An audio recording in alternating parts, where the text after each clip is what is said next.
Hello and welcome. This is Heavy Business. I'm Aaliyah. And I'm Curtis. And today we have on our co-host, regular Ian Chainey from STEREOGUM magazine. Thank you so much for joining us today, Ian. Hi, thank you so much for having me back. It's just a pleasure to have you here. And we're going to talk today about scams. Now, Curtis, this is your topic idea, so I'm going to let you take it away. So there's like probably a few dozen common scams in the music industry. There are some things that could be also legit that sound like a scam that aren't. I'm going to start off with an example of a few years ago. I had a client that reached out to me that said an A&R for a major label that discovered a major band who you guys would all know, and I'm not going to name the name, had reached out to them on Facebook saying that he wanted to sign them to this major label. This was a band who had just released a demo and nothing else, Bandcamp only.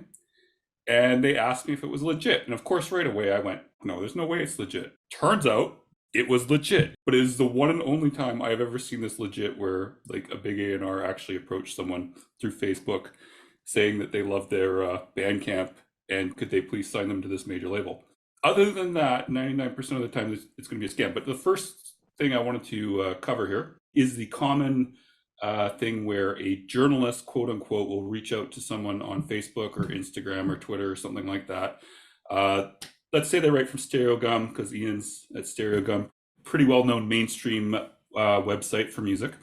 And what they'll do is that they'll say that they are the writer. They'll have it in the profile, links to the site and stuff like that, person's picture and everything.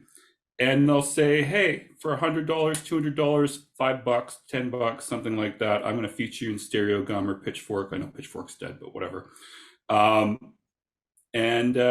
me some money, PayPal me some cash, and your band's going to get written up. This has happened to a lot of people, believe it or not. Happens quite more often than you'd think. So, Ian, since you are the journalist here, and since you have a pseudonym as your profile, since you're probably the perfect person to ask for this, how would someone be able to tell if the journalist was legit? Wow. Just to state up front that somebody was actually trying to impersonate me. Yes. On Instagram. Perfect. And it was funny because the account didn't have a profile picture of me because they couldn't find one.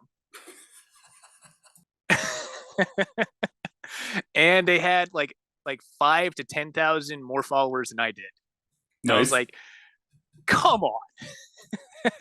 including a bunch of people that like I knew that follow this account. I was just like, guys, come on. What are we doing here? So I think just anybody asking you for paid placement via DM is probably not going to be legit in the first place. I would say that is your first clue in on that. Second clue is make sure that they're followed by the place that they're writing for in general. Like on my real account, STEREOGUM actually follows me. It's one of my very few followers, considering how bad I am at social media. And just check to see what their posts are on the feed as well. If they're posting like legit stuff, I think that's going to be pretty easy to ID. So you got to do a little homework to kind of sniff that stuff out. Don't just trust the DM at face value. Cool. What do you guys say would be other stuff to add to that? Well, personally, I think who's following them is key. Not necessarily who they are following, because basically, like you said, they could follow anybody and it doesn't really matter. But like, for example, if STEREOGUM wasn't following Ian, that might be a problem, but it might not be. The other thing I would always look for is, like you said, the profile picture for sure. 100%. Posts are always a key, because a lot of those ones will have something stupid like Bitcoin or like girls in bikinis or something stupid, nothing to do with journalism. I think that's pretty much the key things is like, do the posts add up? The followers add up? Who are their mutuals? And if you check with those mutuals, do they know who that person is? That's always a key thing too, because I've had people reach out to me and say, hey, do you know who Joe Blow is from X magazine? And I'll be like, I have no idea who that is. Sometimes they'll be legit and they'll be a newer writer or just someone I've never run across. I'll always check who they're following, who's following them, and kind of like who's been interacting with them type of thing. What do you got, Aaliyah? When I see musicians getting fake accounts, or my friend who's like a cosplayer getting impersonator accounts, a lot of times they will like copy the posts from the official account, carbon copy them. So it is really hard to tell. The Yes. the big indicator I think that Ian pointed out, which is really important, is to look at who's following them and to see if it's anybody like with journalists, if their publication is following them, or if it's a musician, see if like the official band page is following them or the record label page is following them. Those are going to be institutions that double check and verify who they're following, and they're not going to follow any accounts willy-nilly. Generally, yeah. Now, it's not always just for money, I want to point out. Sometimes they want CDs, sometimes they want vinyl, sometimes they just want to get guest listed to a show. I've seen that happen before too. They're not always going to ask you for cash. Also, one other thing, because I know this has happened to someone I knew, the journalist did not ask for cash up front. They actually sent the person questions for an interview. The person filled it all out and everything like that. And I don't even remember how the heck it actually turned into cash, but somehow money became involved after the fact. So it all seemed very convincing. I think they had to pay for, I think it was like a print magazine, if I'm not mistaken. They had to pay for copies of the magazine or something stupid like that. I can't remember the exact anatomy of the scam because it was a while ago, but there's all these different things that can happen here. There are legit times when you might be asked to pay for something with a magazine. It's pretty rare, but some of the European magazines, they do actually ask you to pay for an interview. Some of the print ones specifically. It's very rare in North America, but there is the odd like German magazine that'll do it. I don't think anybody in the UK does it, but there's a few of the Eastern European and other European places that will do it, but that's very rare. It's not as common anymore, but you might also get asked to pay to be on a cover mount CD. Cover mount CDs are almost gone nowadays, but it does happen every once in a while. You'll get asked to do, like, I think there's a place in Greece that does a cover mount. I think Zero Tolerance might still do a cover mount. There's a few places that still do them, but with the cover mount, they also give you an ad usually. Sometimes they'll throw in like a review or an article, but generally you're getting something in exchange for that money that you're giving. Aaliyah, did you want to add anything on that part? Festivals also will do that sometimes. Yes. So Yeah. that's one place that could be legitimate. I mean, Yeah. also, make sure that the email is coming from a legitimate email account that's associated with the festival. Ian, can you think of any more legit times when people might be asked to pay for coverage? Not so much coverage per se, but I remember when I was briefly doing band stuff, it wasn't a scam, but you would get a lot of bands that would say like, "Hey, let's do a split. Can you pay for everything?" And it's like, "Sure, yeah, I'll do a split and foot the bill for everything." Of course. Why wouldn't I? I do remember when I was doing magazine distribution back in the day, you used to pay to get onto the charts. If it wasn't the New York Times book chart, if it was any of the other charts, like it was all paid placement. So publishers would pay out money to make sure that their book would debut at like number one on like USA Today books or something like that. So that's kind of like an old infrastructure that might still be hanging around in some certain places. I don't hear of it, especially in our realm, just because, it's metal. And also, with just journalistic integrity to begin with, like anybody that wants to take gifts or stuff like that is usually not going to be the best journalist. So that's something to look out for as well. Yeah, especially if they say the no physical copy, no review type thing. I hate that. 100%. Yeah. I mean, usually, if a journalist asks, you give it to him out of courtesy, but I'm not going to review your stuff unless you give me a limited edition vinyl. You might want to run away, because a lot of times they don't even have permission to do the review and they just take the vinyl and run. I've had that happen too. Okay, so I want to talk about organic playlists, quote unquote organic. I do not know of a single place that actually does organic playlists. Ian, have you ever heard of an organic playlister that is not bots? I have not. No. Yeah, I don't think it exists. Maybe it does, and I'm just not aware of it. Aaliyah, do you know of any promotional company will get you all organic Spotify playlists? I have used SubmitHub to get on a couple playlists. Yeah, they're fine. But that's not like, they're not guaranteeing any streams or anything. Yeah. When you get on those playlists, they're just pitching you to curators. Yeah. In a way that, and some curators will only accept like applications for songs through there so that they can kind of filter out and get a way to better organize their submissions, and also to get some kind of compensation for the work that they put into growing a playlist that actually has followers and stuff. So that is one situation in which I think, and there are a couple other services like Submit Hub that Yeah. are legit. Those ones are fine. I'm talking about like we will get you 5,000, 10,000 streams for $50, $20 or something like that, all organic. We run ads. Like who's going to run an ad for $25, $30 and get you 5,000 Spotify plays? Like, I mean, it's not legit. Here's a red flag right off the top. There is an add to cart function. This is always the peak of a scam. Anybody who says that they will promote your music and it's add to cart only and are not checking your music, it's a scam. 100%. Ian, do you want to say something about that? You look like you want to say something about this. I mean, I'm just amused by the fact that that exists. The indication is like they're not going to have you pay for the number of streams. That is the red flag, right? Yeah. Because you're going to pay a company for a service. Yeah. You're going to pay for the hours they put in. Yeah. They're never going to be able to guarantee a certain number of streams or a certain number of clicks or a certain number of album pre-orders, whatever. They can't guarantee that. It's not a sustainable business model. So whenever you see that, you can be pretty sure that you're engaging in a scam, right? Pretty much. Or someone that is slightly unethical, to say the least, if they're not a scammer. Ian, do you want to cover any more on the add to cart thing, or do you have nothing to say on that?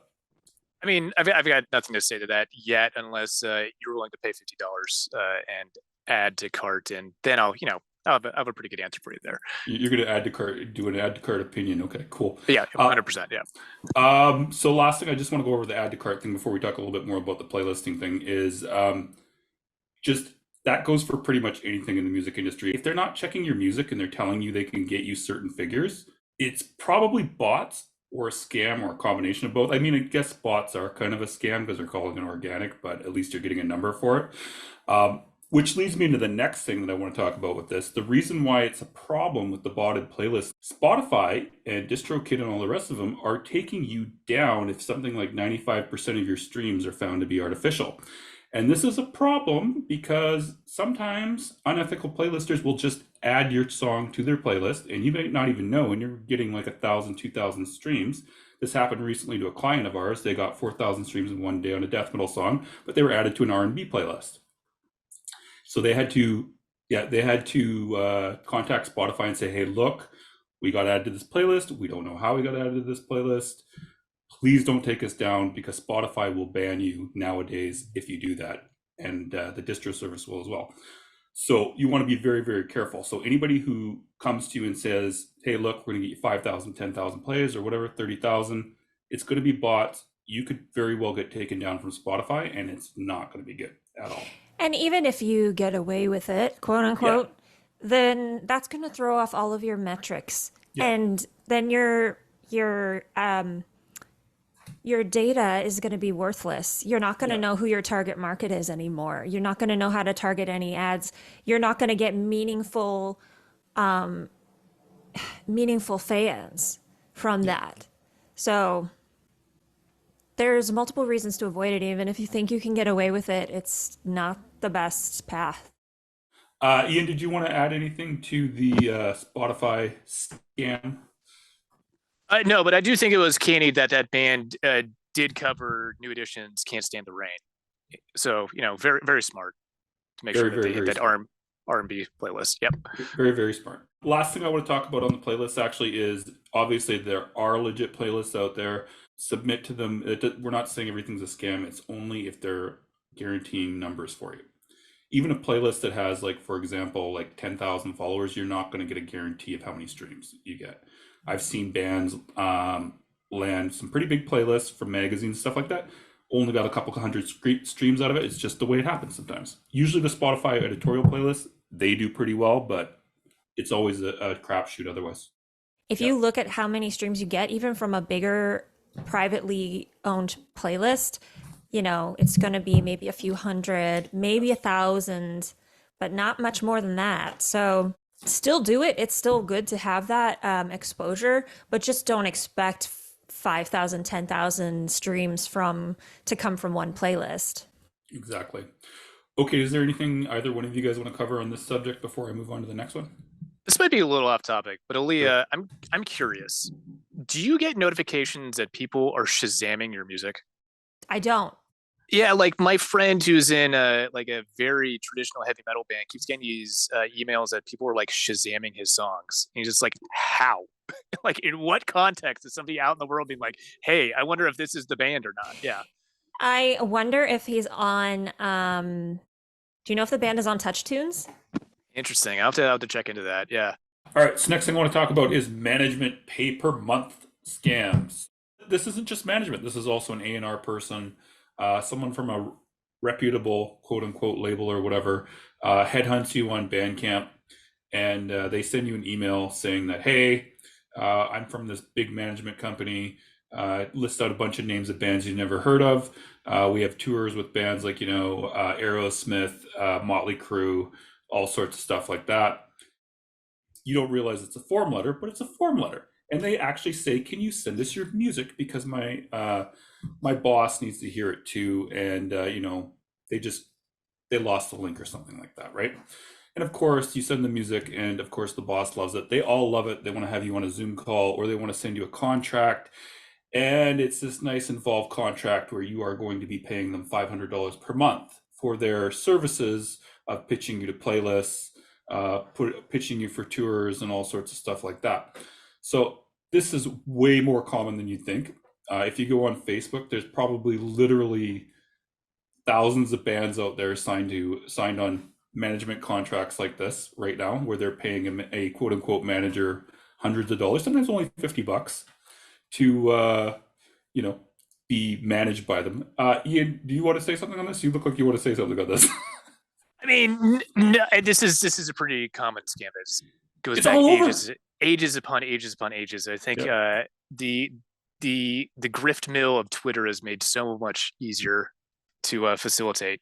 Yep. But yeah, this is a tried and true one for sure. So Aaliyah, you know a little bit about this. Can you kind of go over the red flags that would be indicative of a management scam? I definitely have talked to Corey about that. We've talked to other managers about that. So you can definitely find podcast episodes specifically about management and what to look out for. This is another situation where it might be legit, right? Some managers do charge a monthly retainer, and they're real people, and they really do the work to find tours for you, help you plan your next moves as a band and things like that. The thing is that you're going to need to know, you need to verify that this is a real person. And like, if it's a manager that works with bands that are friends of yours and you know who the person is, then that's one thing. But if it's a total stranger, then definitely want to look into it. But it's one of those cases where it could be legit too. Could be. The number one thing I always tell people to look for is, again, the mutuals on Facebook and Instagram. But again, that's not always a good thing, because a lot of these guys will friend everybody and anybody they can in the industry. You can't always assume just because someone's friends with someone at Decibel Magazine or Stereogum or wherever that they're necessarily legit. Ask those people. A lot of times you'll find out that person has no idea who the other person is, many times. And then you'll ask a bunch of other people, because a lot of these people will have like 100, 200 friends in the industry. None of those people will have a clue who that person is. That has happened to me many times, because I will always background check people. And then you'll find out later that they're a scam. So yeah, the red flags with this management thing is, number one is no manager is going to reach out to you if you're not making sales or if you're not playing shows. Nobody is interested in you unless they see extreme potential. The other red flag is as well, there'll be no big bands on the quote unquote management roster. The tours they've booked will be very vague and nebulous. They might say that they worked with somebody in Motley Crue back in 1981. You won't be able to verify it. Sometimes you will, but anyways, it's pretty nebulous. Do either of you guys got anything to add to that list of red flags for management scams? I think this would be like one of the few times that LinkedIn has some utility, right? You can check LinkedIn to see who their Does connected anybody with. use LinkedIn? I mean, I do. Oh yeah, I Unfortunately. connected with you. That's right. I forgot. Yep. I forgot. Also, forgot. like, I think if you check their website, and if the website, how hard is it to find contact information on the website? I think that's a pretty big one that comes up. Yeah. Also, you can run a who is on the website to see who is registered to, is actually registered to the person at all. You can check Smart. into that kind of stuff. So, yeah. Also, on top of that, is what I always do is if I'm ever suspicious that someone is who they say they are, first, or has done what they say they've done, I always do a Google search. I'll always put in their company name, or I'll put whoever the heck they're associated with. And if nothing comes up, I'm sus. And if I can't find anybody that's heard of this person, sus. I've had people bring that up on dates that I've gone on where they've been like, they can't find you? No, that they've Googled me. And I'm just like, oh, geez, I am so sorry. Because I was going to say, you'd be easy to find, dude. Oh, yeah. It's all legit hits as well. Enjoy my takes on Last Days of Humanity. Jesus Christ, dude. Moving right along here. So labels. So Aaliyah, you want to start with that, or you want me to start with that? Well, I want to just ask, how do you evaluate whether a label is legit enough to work with? Because, I mean, as an independent band, you might get approached by independent labels that maybe they don't work with any huge bands. How do you verify that they are worth working with or not? I think the first thing that I would do, and the first thing that I recommend that bands interested in a label do, is contact other bands in a label and see what their experiences are. I think it's the first and foremost thing to do. I think even before that is number one, are they asking you for money? Yeah, as well. Yeah. Number one, are they asking you for money? Because a lot of these labels will. I'm not joking. Someone had sent me a contract for a label, quote unquote label, and basically they were asking for like $1,000, and what they were offering was basically to print their CD, the band CDs, and then they still wanted 50% of the streaming royalties or something like that, plus a cut of the merchandise, and they would do PR through a small $50 a month PR company, quote unquote, who would just do an email blast. Yikes. Yikes, yeah. All stuff they could do on their own. But of course, because they have a label behind them, it's totally worth it, right? You want to kind of take a look at that contract and actually find out what you're getting. Like if you're just basically paying some Eastern European dude to fucking print 1,000 CDs, which you're not going to sell because you're not going to sell 1,000 fucking CDs. It's not going to happen. Like, it's not worth it. So you want to kind of look and see what they're actually offering you. If someone's offering to take 50% of your streaming royalties in exchange for printing your CDs, and you still pay them $1,000, $2,000, whatever, it's a scam. And there are bands that do extremely well without any label. And so that whole question of whether working with a label is even worth it or not, that should factor into your evaluation of any label that offers to work with you. Yeah.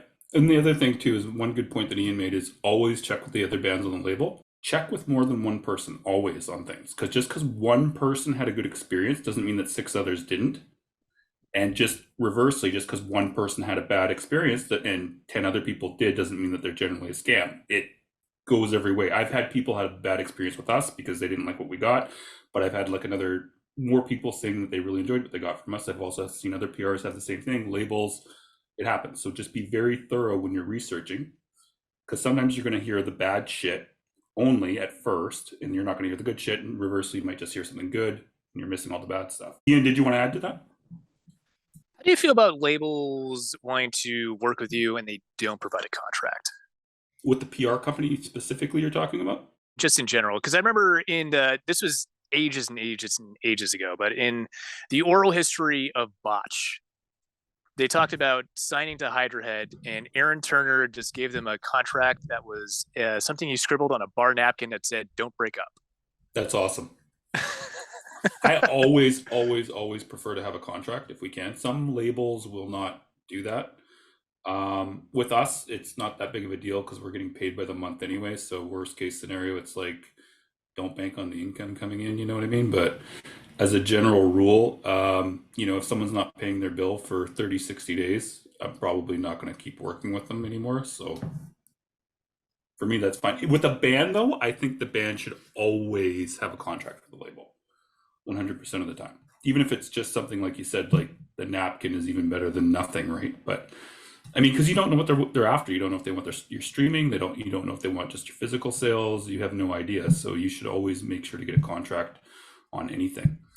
Um, the last thing I want to cover just on labels too is also go back and take a look at what other bands have released on there. Like actually listen to the albums and stuff like that. Make sure it fits with your genre, because sometimes I've seen labels who don't quite fit the band's genre ask them to release on them, and doesn't really work out very well because they don't have the right experience for them and that type of thing. So it might not be a scam, it just might not be the right fit. So just go back, take a look, and make sure that the label's the right fit. Okay, I think we have one last thing to go over, and it is ad scams. So what I'm talking about when I say ad scams is the people that promise you big results on your ads, always 100% of the time. Facebook ads, Instagram ads, probably not Twitter ads, probably just Facebook, Instagram, and YouTube ads. And they promise huge results. You're going to get a billion streams as well, or you're going to sell a billion things. Look at their high click-through rate, blah, blah, blah, blah, blah.